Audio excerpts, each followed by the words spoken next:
नमस्कार शेतकरी मित्रांनो, आज मी झेंडूला ड्रिचिंग करत आहे। मित्रांनो, याआधी मी सांगितले होते की पहिली ड्रिचिंग केल्यानंतर झेंडूला झटका बसला होता। त्याची सविस्तर माहिती मी आधीच्या व्हिडिओमध्ये दिलेली आहे।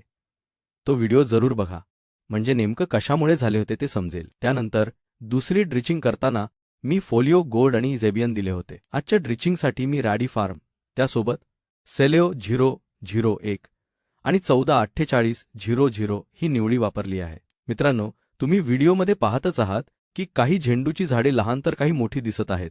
याचे कारण असे की सुमारे 1200 रोपांची मर झाली होती आणि त्या ठिकाणी नवीन रोपे सांधलेली आहेत। शेतकरी मित्रांनो, तो काळ साधारण 10 ते 15 दिवसांचा होता। त्यावेळी ज्या शेतकऱ्यांनी लागवड केली होती त्यांनाही हाच प्रॉब्लेम झाला होता। त्या काळात खूप थंडी असल्यामुळे झाडांची आणि मुळांची वाढ नीट झाली नाही। त्यातच पहिली ड्रिचिंग केली गेली आणि झाडांना झटका बसल्यामुळे ही मर झाली। मित्रांनो, ही माहिती तुम्हाला उपयोगाची वाटली असेल तर व्हिडिओ लाईक करा, शेअर करा आणि चॅनलला सबस्क्राईब करा।